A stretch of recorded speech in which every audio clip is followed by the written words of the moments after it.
Welcome back नाजरीन। मलिक साहब, मैंने ब्रेक से पहले बात की थी, डॉक्टर साहब अभी बता रही थी तालीम सेहत के हवाले से, रोज़गार के हवाले से भी बात की। तो बराबरी पार्टी पाकिस्तान का स्लोगन है तालीम सेहत रोज़गार, रियासत इसकी जिम्मेदार। तो मलिक साहब, इस वक्त जो महंगाई हो चुकी है, क्या महंगाई के होने में जो जिम्मेदार है आपको रियासत नज़र आती है, या मुतलका इदारे जिसको आप देख लें प्राइस कंट्रोल कमेटीज़ हैं, ये इदारे बनाए गए, उनको आप कसूरवार ठहराते हैं, आम आदमी को कसूरवार ठहराते हैं? कौन जिम्मेदार है इस बढ़ती हुई महंगाई का? देखिए जी, अदारे जो है ना वो हुकूमतों के मतहत होते हैं। यकीनन इस महंगाई की ज़िम्मेदार हुकूमतें हैं, वो चाहे सूबाई हुकूमतें हैं चाहे वो मरकज़ी हुकूमतें हैं, वही ज़िम्मेदार हैं, क्योंकि अदारे सारे इनके मतहत हैं। अदारों को हुकूमतों ने कंट्रोल करना होता है और इनकी अदारों पर ना तो कोई ग्रिप है, ना इनका कंट्रोल है और ना ये इनको मैनेज कर सकते हैं, जिसकी वजह से आज महंगाई की ना 12.6% इजाफा हो चुका है महंगाई में जी। और बेरोज़गारी का ये आलम है कि लोग खुदकशियाँ कर रहे हैं और लोग इतने परेशान हैं कि घरों का सामान बेच बेच कर घर के लिए आटा चावल ला रहे हैं। अभी कोरोना ने आके 1 साल तकरीबन पाकिस्तान में भी हो गया मलिक साहब। अब स्मार्ट लॉकडाउन फिर से वो स्टार्ट हो गया, 6 बजे दुकानें बंद हो रही हैं, लोग रो रहे हैं कि हम करेंगे सारे, कोरोना ऊपर से महंगाई, तो आगे रमज़ान भी आ रहा है, क्या हालात आप देखते हैं? आप ये देखें ना, ये जो कोरोना के इन्होंने SOPs डिक्लेयर किए हैं कि 6 बजे सारे मार्केटें बंद हो जाए। हमारे मुल्क में तो रिवाज ही ये है कि 6, 7, 8 बजे के बाद लोग जाते हैं, दिन को अपने काम धंधे मजदूरी मेहनत दफ्तर औकात में होते हैं और यही टाइम होता है जब वो मार्केटों का रुख करते हैं। उस वक्त मार्केटें बंद हो जाए और लोगों का रोज़गार कितना डिस्टर्ब होगा और इसका आप अंदाज़ा नहीं लगा सकते। लेकिन कोरोना भी तो फैल रहा है ना मलिक साहब, उसको कैसे रोक सकते हैं? हुकूमत ने दावे किए थे कि हमने बेस्ट पॉलिसीज बनाई कोरोना को रोकने के लिए। क्या समझते जो उन्होंने दावे किए थे कोरोना को रोकने के लिए, जो निज़ाम बनाए उन्होंने, क्या समझते वो ठीक था? दुकानें बंद करने की बजाय, कारोबार बंद करने की बजाय हुकूमत को चाहिए था कि कोरोना के SOPs पर लोगों का अमल दरामद कराए, लोगों को मास्क पहनने की तलकीन करें, सैनिटाइज़र इस्तेमाल करने की तलकीन करें, लोग इसके ऊपर आएँ। चीज़ है कि काम बंद करना या कारोबार बंद करना ये इलाज नहीं है। इलाज ये है कि इसकी हिफाजती तदाबीर को जो है ना वो अडॉप्ट करना है। तो हिफाजती तदाबीर अडॉप्ट करने के बजाय आप कहते हैं काम बंद कर दो, ये कौन सी अक्लमंदी की बात है? काम बंद किया तो मुल्क की मईशत ख़त्म हो जाएगी, बेड़ा गर्क हो जाएगा। ये इलाज नहीं है। इलाज ये है कि SOPs पर अमल दरामद करें, मास्क पहने, सैनिटाइज़र का इस्तेमाल करें और लोगों को अवेयरनेस दें। लोगों को ये बताएं कि भाई ये तेजी से फैल रहा है, ये मतलब कंपेन तो देखे आती हैं, आप चैनल्स पे भी देखते हैं, कोरोना के हवाले से चलती हैं। आप भी ज़ाहिर है 60 जो है आपकी 60 से ऊपर हो चुकी है, वैक्सीनेशन के लिए आप भी गए थे, वहाँ पे आपने क्या हालात देखे? ज़ाहिर है 60 साल के ऊपर से लोग वहाँ पे मौजूद हैं, क्या समझते हैं वहाँ पे जो इंतजाम वो ठीक किए गए हैं? ये देखें ना, जहाँ वैक्सीनेशन हो रही है ना वहाँ लोग कतारों में ऐसे जुड़े हुए हैं। सही है, जुड़े हुए हैं। और जहाँ पर वहाँ पर तो कम से कम को कि भाई अल्लाह के बदो फासला रखो, कतार में लोग जुड़े हुए हैं, ऐसे जैसे साथ वेल्ड किए हुए हैं और इतना रश है वहाँ, इतना रश है कि वहाँ बंदे से बंदा टकरा रहा है। तो वहाँ पे तो आपने बताया था जी, खड़े होके बुजुर्ग आदमी है, खवातीन भी हैं, लाइनों में लगी हुई हैं, इतनी लंबी लाइनें कि वहाँ पर किसी बुजुर्ग आदमी का खड़े होना इतनी देर जाना वो ही नहीं है। मेरे साथ को बुजुर्ग थे, वो कहना जी हम तो यहाँ 3 दिन में भी बारी नहीं आएगी, हम नहीं यहाँ लगवा सकते, वापस चले गए। बेशुमार लोग वापस चले गए कि इतनी लंबी लाइनें कौन खड़ा रहे सारा दिन। तो जहाँ पर और वहाँ पर गवर्नमेंट के एहलकार भी हैं, कम से कम वही लोगों को एडवाइस करें भाई थोड़ा फासला रखें, ये ऐसे मिलके इकट्ठे होकर ना खड़े हैं। कोई बंदा पूछने के लिए तैयार ही नहीं है। तो जो हुकूमत जो मलिक साहब दावे करती थी कि हमने बड़ी पॉलिसियाँ बनाई हैं, आपने देखा जी, उनका जी कि हमारी तारीफ़ करती है, इंटरनेशनली भी तारीफ़ होती है कि जी हमने बड़े अच्छे इकदाम किए, तो क्या समझते हैं वो इकदाम ठीक थे, उनके दावे ठीक हैं? दावे बिल्कुल गलत हैं। मैं आपकी इतला के लिए अर्ज़ करूं कि ये पाकिस्तान में अगर कोरोना की उस हिसाब से बढ़ोतरी नहीं हुई जितनी कि बैरूनी दुनिया में, ये पाकिस्तानी जो नेशन है इसमें क़ुव्वत मदाफ़त दूसरों की निस्बत ज़्यादा है, जिसकी वजह से ये नंबर ऑफ़ केसेस इतने नहीं बढ़े। ये लोग वैसे स्ट्रक्चर वाइज बड़े मजबूत हैं और इनकी जो है ना इम्यूनिटी ये बड़ी स्ट्रांग है। हम उतना सीरियस नहीं लेते ना मलिक साहब। हाँ जी, किसी बीमारी को हमने सीरियस नहीं लिया। तो जो दूसरे मुल्क है ना, जिस तरह अमेरिका या बरतानिया, वहाँ पर नंबर ऑफ़ केसेस बहुत ज़्यादा इंक्रीज हुए हैं। उसकी ये वजह कि उनकी इम्यूनिटी इतनी स्ट्रांग नहीं है जितनी कि हमारी। चले मैं डॉक्टर साहब की तरफ आता हूँ। डॉक्टर साहब, आपका टाइम अमेरिका में भी गुजरता है, आप डॉक्टर भी हैं, तो जो पाकिस्तान में आप हालात देखती हैं, यहाँ पे आती हैं, ज़ाहिर है आपका टाइम यहाँ पे भी गुजरता है, तो किस तरह से एज डॉक्टर आप किस तरह से देखती हैं और एज सोशल एक्टिविस्ट आप कैसे देखती हैं कि वहाँ पे लोग किस तरह से रूल्स पे अमल करते हैं जो कोरोना के हवाले से वहाँ पे एसओपीज बनाए गए, और पाकिस्तान में किस तरह देखते हैं और जो हुकूमत ने नारे लगाए थे उसको सियासी तौर पे आप कैसे देखती हैं? अच्छा, एक तो मैं ये कहूँगी कि जो कोरोना का फ़र्क है अमेरिका में और पाकिस्तान में और यहाँ पे इतना नहीं फैला, उसकी एक बहुत बड़ी वजह ये है कि पाकिस्तान की आबादी में का 60 या 65% जो प्रोपोर्शन है वो अंडर एज 30-35 है, यूथ है ना, यूथ है। तो आपको पता है, और जबकि अमेरिका में रिवर्स है, मतलब अमेरिका में क्योंकि लोग ज्यादा अरसा जिंदा रहते हैं, वो लोग वहाँ पे बूढ़े हैं, बच्चे इतने नहीं वो पैदा करते। यहाँ पे तो आप हर गली में चले जाएं आपको बच्चों भागते फिरते नजर आएंगे, और बच्चों में वैसे कोरोना वो तरह नहीं है, इसलिए यहाँ पे प्रोपोर्शनेटली उस तरह से एज की वजह से I think it's a big factor. दूसरी वजह ये है कि अमेरिका में लोग मुल्क से बाहर जाते हैं, अमेरिका में पूरी दुनिया से लोग आते हैं, मिक्सिंग होती है, सो उसके चांसेस ज़्यादा हैं कि वो एक दूसरे से ज़्यादा स्प्रेड करें। तो बहुत से और फैक्टर्स हैं, लेकिन जहाँ तक एसओपीज़ पे अमल कराने का ताल्लुक है तो मैं आपको ये थोड़ा सा बता दूं कि अमेरिका में भी एक आप समझ लें कि ट्रंप ने, क्योंकि ट्रंप की भी वही मेंटालिटी थी कि कुछ नहीं है जी कोरोना, शुरू में तो उसने यही कहा था, खान साहब तरह के हाँ जी। तो वहाँ पे भी एक सेगमेंट है पॉपुलेशन का जो ये कहता है कि जी हम कोई मास्क वास्क नहीं पहनेंगे, तो जाहिर है कि वहाँ पे भी वायलेशंस तो होती हैं, लेकिन इन जनरल लोग जो हैं वो थोड़े एजुकेटेड भी हैं, और वहाँ पे क्योंकि लोगों के पास, देखिए यहाँ पे मैं आपको बताऊं कि आप लोगों तक बात कैसे पहुंचाएंगे, मैं अपनी पार्टी की बात कर रही हूँ ना जी। आप लोगों को टेलीविज़न के थ्रू पहुंचाएंगे, टेलीविज़न कितने लोगों के पास है, आप उनको सोशल मीडिया के थ्रू पहुंचाएंगे। पाकिस्तान में सोशल मीडिया की पेनिट्रेशन 16 to 20% है, उससे ज़्यादा नहीं है। मजदूर तबके में जो लोग हैं उनके पास तो व्हाट्सएप भी नहीं है, क्योंकि मैं तो रोज़ बात करती हूँ, आप कैसे लोगों को मैसेजेस देंगे, कैसे लोगों तक ये बात पहुँचाएंगे?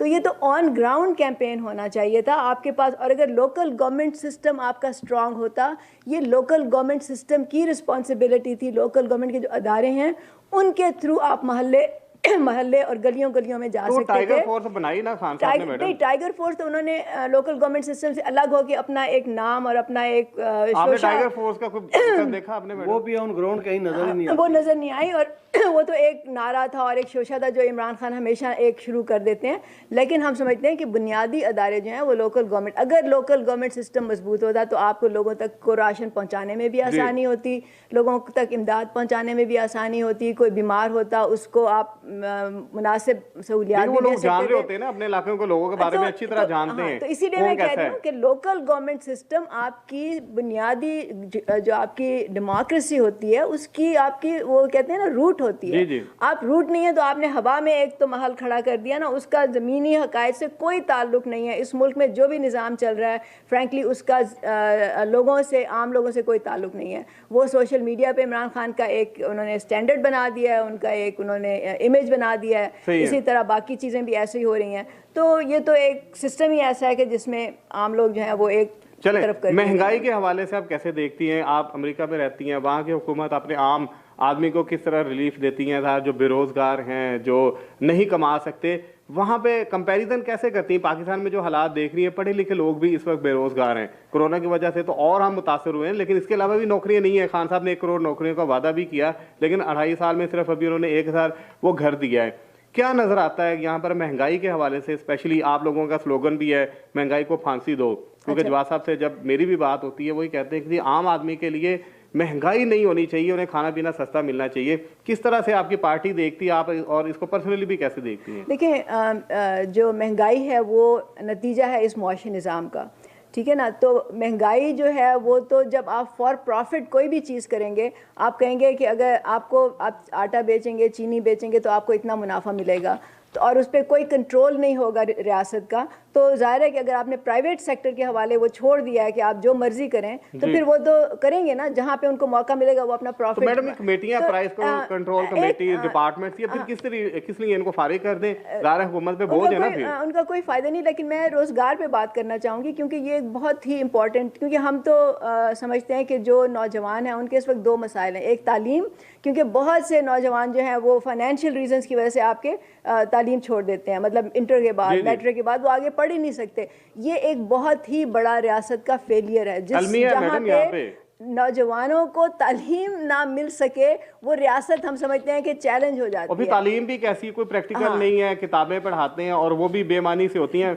मैं खुद कहता हूँ कि मैंने मैथ कॉम किया है और जब एंड पे जाके मुझे अपना जो है वो प्रैक्टिकल जॉब करना करना था, मुझे जो है इंटर्नशिप पहले करनी पड़ी, मास्टर कर भी इंटर्नशिप कर रहा हूँ, और जब मैंने अपना एंड में प्रोजेक्ट जमा करवाना था, जो मैंने पढ़ा उसमें कुछ भी नहीं था। अच्छा, ये बिल्कुल ऐसे ही। अब जो रोज़गार का है ना, दूसरा मसला नौजवानों का रोज़गार का है। और जैसे आपने कहा कि इस वक्त तालीम का और रोज़गार का आपस में कोई कनेक्शन नहीं है। मतलब आप तालीम का मार्केट के साथ एक लिंक होना चाहिए, मार्केट में किस चीज़ की ज़रूरत है, आप तालीम को, लेकिन उसके लिए प्लानिंग की ज़रूरत होती है।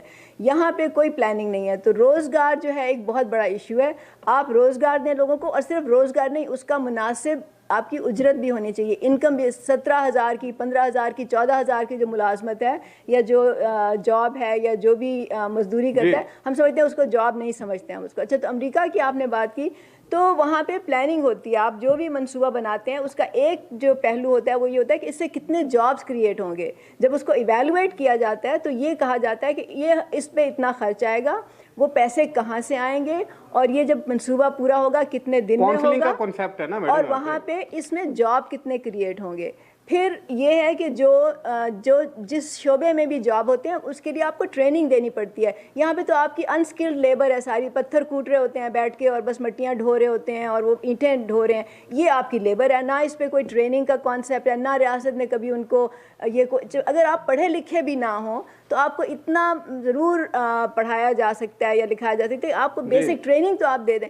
तो ये तो एक पूरा एक ग्लोबल आपका किताबें पढ़ाई जाती हैं, अमलन उसमें कुछ नजर नहीं आता। मतलब किताबें भी जो पढ़ाई जाती हैं उसका अमली जिंदगी से कोई ताल्लुक नहीं होता, अनफॉर्चुनेटली। चलो मलिक साहब, मैं आखिरी सवाल आपसे करता हूँ। हालात आप देख रहे हैं आगे बिगड़ते हुए नजर आते हैं, आम आदमी बहुत परेशान है। एक तरफ से कोरोना है, दूसरी तरफ से महंगाई, और वैसे भी जॉब्स पाकिस्तान में उस तरह से नहीं है। आप क्या समझते हैं कि आम आदमी को किस तरह रिलीफ मिल सकता है? हुकूमतें जो हैं अपने मकासद के लिए अपोजिशन के साथ डटी हुई हैं, अपोजिशन अपने मकासद के लिए, लेकिन आम आदमी पिस के रह गया। जो इनकी पार्टी का, बराबरी पार्टी का स्लोगन है, 99% जो लोग हैं वो कहाँ पे जाएंगे इसमें मलिक साहब? देखें, बात यह है कि 2.5 साल हो गए इस हुकूमत को, स्वाय इस चीज़ के कि वो चोर डाकू NRO नहीं दूंगा। अपोजिशन के साथ महाद राय के अलावा गवर्नमेंट की प्रोजेक्शन के लिए, गवर्नमेंट की बेटरमेंट के लिए, महंगाई के लिए, रोज़गार के लिए 1% भी काम आज तक नहीं हुआ। सही है। जब आपकी तवज्जो जो है वो किसी दूसरी तरफ डाइवर्ट हो जाएगी तो जो असल मकासद है वो रह जाएंगे। असल मकासद की तरफ गवर्नमेंट ने यहाँ ध्यान ही नहीं दिया, ना इसके पर काम किया है। शायद ना इनके पास कोई एबिलिटी थी या क्या वजह थी। एबिलिटी क्यों नहीं थी मलिक साहब, कैसे कह सकते हैं? 100 लोगों की मुआशी टीम इनके पास है, आप कहते हैं काबिलियत नहीं है। नहीं, मुआशी टीम होती ना अगर, तो वो जैसे असद उमर को फिर ना हटाते, हफीज शेख को ना लाना पड़ता, फिर लाए तो वह बाहर से ना, तो उन्होंने भी कोई रिजल्ट नहीं दिया। लेकिन ये बात है कि अब ये जो सारे मसाइल का हाल है, जैसे आपने कहा बराबरी पार्टी का जो स्लोगन है बहुत अच्छा स्लोगन है, अगर इस पर अमल दरामद हो तो इससे अच्छी बात ही कोई नहीं है। लेकिन अब देखना ये है कि ये पार्टी के पास पावर आएगी तो कुछ करेगी ना। पावर अवाम ने देनी होती ना मलिक साहब, अवाम में देनी है, अवाम में अवेयरनेस पैदा करना। खान साहब को भी तो पावर अवाम ने दी ना, लेकिन उन्होंने उस तरह से अवाम को फिर देखा नहीं है। खान साहब कहते थे मैं 2 बार महीने में अवाम को डायरेक्टली सुनूंगा, और एक दफा उन्होंने शायद 2.5 साल में एक दफा लाइव कॉल्स ली हैं, और वो भी कहा जाता है कि डमी कॉल सारी फिक्टिशियस थी, बोगस मैनेज कॉल थी, वो भी कोई डायरेक्ट कॉल नहीं थी। बात यह है कि जब तक ये अवाम के पास जाएं, को जलसे को जुलूस को लोगों को पता चले। अब इनका जो मंशूर है या जो इनका स्लोगन है वो इनकी बुक्स की हद तक या उसकी हद तक है ना, पब्लिक में जाके अवेयरनेस पैदा करें। चले, आपने जलसे जुलूसों की बात की मलिक साहब, आप इस वक्त जो है वो सीनियर सहाफ़ी भी हैं, आपने भी इलेक्शन लड़ा था MNA का, तो सियासत से पीछे क्यों हटे फिर? देखें, सियासत जो है ना ये ऐसा घिनौना और गंदा खेल है कि इसमें आपकी शख्सियत वो रहती नहीं है। झूठ भी बोलना पड़ता है, फ्रॉड भी करना पड़ता है, लोगों के गलत कामों के लिए भी आपको कुछ करना पड़ता है। तो मतलब कोई इतना कोई ये, लेकिन असल अगर सियासत की जाए तो सियासत का मकसद होता है ना अपने अवाम की फलाह व बहबूद के लिए काम किया जाए मलिक साहब। लेकिन अगर यही नीयतें हों तो मेरा ख्याल है इस वक्त जो पाकिस्तान तहरीक इंसाफ है वो भी कामयाब हो चुकी होती। उससे पहले अगर सोचा होता तो नवाज लीग जो है इस वक्त जेल में ना होते ये सब लोग। काम कर रहे होते हैं पाकिस्तान के अगर लिए। उस तरह की सियासत की जाए ना तो बंदा सरवाइव हमारे मुल्क में तो नहीं कर सकता। नहीं, मैं ये कहूँगी कि देखें इस वक्त तक अब तक जो सियासत हो रही है ना, यही हम फ़र्क बताना चाहते हैं। यही बात जवाद साहब बार बार कहते हैं कि इस मुल्क में तबकाती सियासत जो है उसका कायम करना ज़रूरी है। उसका मतलब ये है कि एक तबका है, हम अच्छे बुरे की नहीं बात करते, हम चोर डाकू की भी नहीं बात करते, हम ये कहते हैं कि जो लोग इस वक्त हुकूमत में हैं वो अमीर हैं, जागीरदार हैं, सरमायादार हैं, वो जब कानून बनाएंगे, वो जब पॉलिसियाँ बनाएंगे, वो अपने फ़ायदे के लिए बनाएंगे। इसीलिए मिडिल क्लास का, मेहनत कशों का, नौजवानों का सियासत में आके असम्बलियों तक पहुंचना ज़रूरी है, क्योंकि जब तक ये नहीं पहुंचेंगे तब तक ना इनके मसाइल हल होंगे, ना उनके लिए कानून साजी होगी, ना उनके लिए कोई इस तरह की पॉलिसियाँ बनाई जाए। कितनी दफ़ा आपने सुना है सेनेट में या पार्लियामेंट में, मतलब असम्बलियों में, कि मिनिमम वेज 17 साढ़े 17 हज़ार में किसी का गुजारा नहीं हो सकता। किसी सियासतदान ने आज तक बात की है? इसी तरह आप देख लें बलूचिस्तान में लोग मर जाते हैं, कानों में मर जाते हैं। अभी कल परसों, पहले एक मजदूर मरा था, अभी कल परसों 5-6 मजदूर। किसी ने बात की उनकी? इनका कौन है? तो डॉक्टर साहब तहरीक इंसाफ ने तो ये दिखा था ना कि हम नए चेहरे लेके आएंगे, नए चेहरे लेके आएंगे, नए चेहरे लेके आएंगे। इलेक्टेबल नहीं लूंगा, सारे इलेक्टेबल लिए, कहाँ से वो नए चेहरे को है नया चेहरा यहाँ पर? क्योंकि उनको पता चल गया था पार्टी के लिए नए चेहरे है ना मलिक साहब, उनकी पार्टी के लिए तो नए चेहरे है ना। उनको पता चल गया था कि मैं नौजवानों के साथ रह के मैं वज़ीर आज़म नहीं बन सकता, थोड़ी मुझे और मेहनत करनी पड़ेगी। उन्होंने शॉर्टकट लिया, उन्होंने इलेक्टेबल्स लिए। और तो मकसद तो फिर देखिए डॉक्टर साहब यहाँ पे अपना पूरा नजर आता है ना, जो लोग आम लोग भी कहते हैं और सहाफ़ी भी कहते हैं, दूसरी तंजीमें भी कहती हैं कि खान साहब को सिर्फ और सिर्फ शेरवानी पहनने की जल्दी थी। हम भी यही कहते हैं, वज़ीर आज़म बनने के लिए उन्होंने 22-23 साल जो जद्दोजहद की, उन्होंने वज़ीर आज़म सब कुछ बलडोज कर दिया। चले मलिक साहब, आखिरी वन लाइनर बताएं कि इन हालात में आम आदमी के साथ क्या होता आपको नजर आ रहा है? आम आदमी के साथ को अच्छा होता नजर नहीं आ रहा। महंगाई और बढ़ेगी, बेरोजगारी और बढ़ेगी, गुर्बत और बढ़ेगी, लोगों की और चीखें निकलेंगी, और ये मतलब कि आम आदमी जो है ना उसके लिए इंतहाई बुरे हालात में देख रहा हूँ। तो हल कैसे हो सकता है आम आदमी के लिए, कैसे रिलीफ मिलेगा? आम आदमी को खुद अपने राइट्स के लिए जब तक लोग अपने हकूक के लिए खुद उठ खड़े नहीं ना होते, खुद अपनी आवाज़ बुलंद नहीं करते, खुद दीवानों तक और इनके गरीबानों तक नहीं पहुंचता, उस वक्त तक इसका कोई हल नहीं है। डॉक्टर साहब 73 साल के लिए खुद उठ कर खड़ा होना। मलिक साहब ने कहा जी आवाम खुद नहीं उठेगी, आप भी चाहती है, आपकी पार्टी भी चाहती है आवाम उठे, खुद आप भी दावत देते हैं, आम लोगों को दावत देते हैं, आए आके पार्टी बनाएं, अपने हकूक के लिए चलें, तो आम आदमी खुद भी तो नहीं सोचता है ना। देखिए एक बात होती है ना कि आपने पिछले 73-72 साल से जो एक बयानिया चल रहा है सियासत में, और जो एक कल्चर क्रिएट हो गया है सियासत का, उससे लोगों को निकालना जो है उसमें थोड़ा टाइम लगेगा। क्योंकि यहाँ पे ये कल्चर क्रिएट हुआ है कि मुझे, अगर मैं किसी को जॉब दिलवा दूँ, मैं किसी का थाने में काम करा दूँ, मैं किसी की गली पक्की करा दूँ, मैं किसी का पर्सनल काम करा दूँ, नौकरी दिला दूँ, यहाँ पे हमारे तो एमएनए एमपीएस को पता ही नहीं उनकी ड्यूटीज क्या है। वो समझते हैं कि हमने सड़क बनवा दी, नाली बनवा दी, हमने ये काम कर दिया, ये एमएनए एमपीए का काम है। उनको पता है वो सिर्फ लोगों को बेवकूफ़ बना रहे हैं और वो डेवलपमेंट के लिए पैसा लेते हैं। देखिए अभी जो इमरान खान साहब ने सेनेट के इलेक्शन से पहले बैठ के अपने एमएनएस को बुलाया था, उन्होंने 50-50 करोड़ का डेवलपमेंट फंड का वादा किया। तो दे देंगे फंड या यूटर्न लेंगे फिर? ये मुझे नहीं पता, लेकिन बहरहाल मैं ये कह रही हूँ कि ये सारा जो है ये बात नहीं है कि एमएनएस को एमपीएस को पता नहीं होता।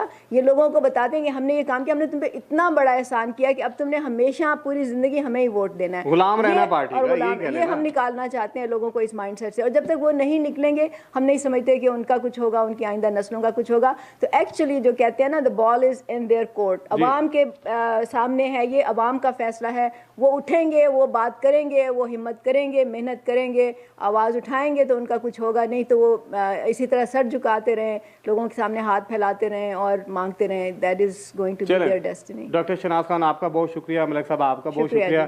नाज़रीन, जैसा कि आज हमने बड़ी एक इंटेलेक्चुअल गुफ्तगू की, आम आदमी के लिए हमने बात की कि उनको रिलीफ मिल रहा है नहीं मिल रहा, हालात आपके सामने है, पार्टीज आपके सामने है, आप ही हमेशा धोखा खाते हैं, ऐसे चेहरों को सामने ले आते हैं जो आपसे वादे करते हैं और फिर आपके हल्के में भी नहीं आते। लेकिन यहाँ पर ज़रूरत है एक नई पार्टी की, ऐसी पार्टी की जो वाकई पाकिस्तान में इस्लाहात चाहता है, आपको आपकी बराबरी के हकूक़ देना चाहता है। अगर आप वो हकूक़ लेना चाहते हैं तो खुद आएँ, जैसे कि बराबरी पार्टी पाकिस्तान कहती है कि आए हमारी जमात में, आप खुद आएँ, अपनी पार्टी को खुद लेके चलें। उनका मकसद सियासत में आकर कोई जो है वज़ीर आज़म की कुर्सी पहनना, वो शेरवानी पहनना या कुर्सी पे बैठना नहीं है। इनका मकसद है कि सियासी इस्लाहात होनी चाहिए। आप जो 99% लोग हैं इनके लिए काम होना चाहिए। और से मलिक साहब ने भी इत्तफाक किया और ज़रूरत भी इसी अमर की है कि यही चीज़ें सामने आएँ। आपको खुद सोचना होगा।